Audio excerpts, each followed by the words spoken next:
Salut, je vais te montrer comment convertir les kilomètres en années-lumière. Exemple hyper classique ici. Proxima du Centaure est l'étoile la plus proche du système solaire, notre système. Et pourtant, cette étoile, elle se situe à 40 000 milliards de kilomètres de nous. C'est très loin.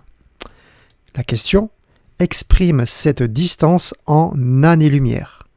Ok, tu vois là, c'est des kilomètres et on veut l'exprimer en années-lumière, une autre unité. On a une donnée super importante. Une année-lumière, AL c'est année-lumière. Une année-lumière, c'est égal à 9,5 fois 10 puissance 12 kilomètres. Cette donnée, tu vois, je l'ai réécrit ici pour bien t'expliquer. Une année-lumière, ça correspond à 9,5 fois 10 puissance 12 kilomètres. Et ça va m'aider pour la conversion. Alors regarde, comment on peut passer d'une année-lumière à 9,5 10 puissance 12 km. Comment on passe de 1 à 9,5 10 puissance 12? Je multiplie par 9,5 10 puissance 12. 1 fois 9,5 10 puissance 12, ça donne 9,5 10 puissance 12. Ok? Pour aller de année-lumière à kilomètre, on fait ça. C'est une conversion.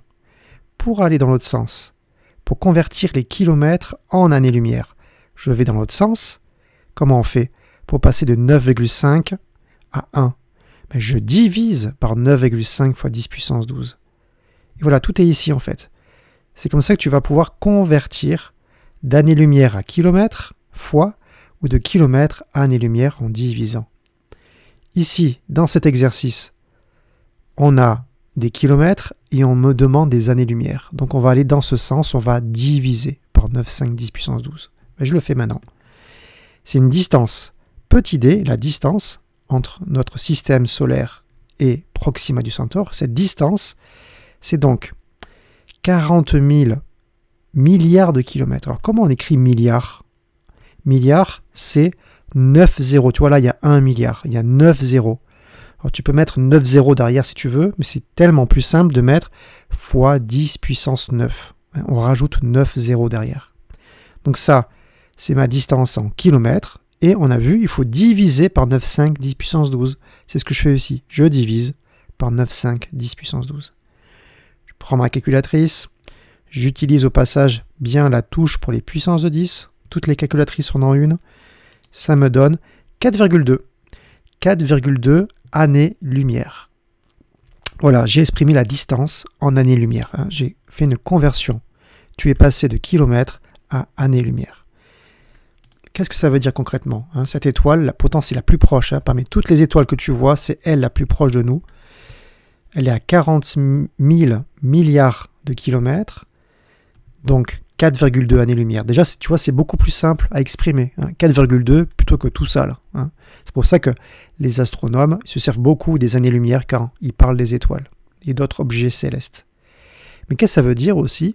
Ça veut dire en fait que la lumière émise par cette étoile, Proxima du Centaure, cette lumière, elle met 4,2 années pour arriver jusqu'à nous en fait. Tu vois, là par contre, c'est une durée. Donc c'est ça en fait, c'est une distance, année-lumière, mais c'est la distance parcourue par la lumière qui fait du 300 000 km par seconde, donc la distance parcourue par la lumière pendant un peu plus de 4 ans. Tu vois, c'est énorme, vu la vitesse de la lumière. Et pourtant, c'est l'étoile la plus proche de nous, après le Soleil évidemment. Voilà, petit exercice à refaire d'ici quelques jours, quelques semaines, pour être sûr de bien maîtriser tout ça. Voilà, merci à toi. N'hésite pas à t'abonner pour dire merci et à une prochaine.